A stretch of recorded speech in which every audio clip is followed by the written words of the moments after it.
തെരഞ്ഞെടുപ്പ് ലക്ഷ്യം വെച്ച് ബി.ജെ.പിയുടെ അടുത്ത നീക്കം.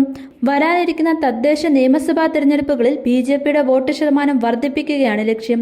മെയ് 21-ന് തിരുവനന്തപുരത്ത് ചേരുന്ന ബി.ജെ.പി കോർ കമ്മിറ്റി യോഗം ഇക്കാര്യം വിശദമായി ചർച്ച ചെയ്യും. ജയിക്കേണ്ട സീറ്റുകൾ സംബന്ധിച്ച് ഓരോ ജില്ലാ ഘടകത്തിനുമുള്ള ടാർഗറ്റിനും യോഗം അന്തിമ രൂപം നൽകും. മുൻപ് തിരഞ്ഞെടുപ്പിനെ അപേക്ഷിച്ച് പ്രകടനം വലിയ തോതിൽ മെച്ചപ്പെടുത്തണമെന്നാണ് ജില്ലാ നേതൃത്വങ്ങൾക്ക് നൽകിയിട്ടുള്ള നിർദ്ദേശം. എല്ലാ ജില്ലകളിലും ജയസാധ്യതയുള്ള സീറ്റുകളുടെ എണ്ണം തയ്യാറാക്കിയിട്ടുണ്ട്. ഇതിന് സംസ്ഥാന നേതൃത്വത്തിന് കൈമാറും. സംസ്ഥാന അധ്യക്ഷൻ രാജീവ് ചന്ദ്രശേഖർ പങ്കെടുത്ത വികസിത കേരളം കൺവെൻഷന്റെ ഭാഗമായി ജില്ലകളിൽ ബി.ജെ.പി നേതൃയോഗങ്ങൾ സംഘടിപ്പിച്ചിരുന്നു. ഈ യോഗങ്ങളിൽ തദ്ദേശ തിരഞ്ഞെടുപ്പിനുള്ള പ്രവർത്തനം ഉടൻ ആരംഭിക്കാനും തീരുമാനിച്ചു. ജയിക്കാൻ സ്വീകരിക്കേണ്ട നടപടികളും ചർച്ച ചെയ്തു.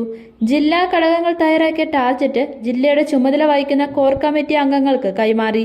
ബുധനാഴ്ച ചേരുന്ന കോർ കമ്മിറ്റിയിൽ ഓരോ ജില്ലയും മുന്നോട്ട് വെച്ചിട്ടുള്ള ടാർഗറ്റ് വിശദമായി ചർച്ച ചെയ്യും.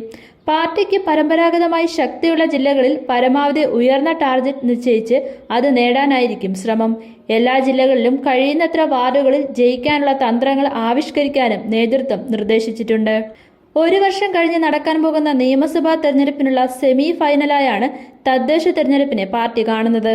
ഇതിൽ നേട്ടം കൈവരിക്കാനായാൽ നിയമസഭാ തെരഞ്ഞെടുപ്പ് പ്രവർത്തനങ്ങൾക്ക് കൂടുതൽ ഊർജം കിട്ടുമെന്ന് നേതൃത്വം കരുതുന്നു.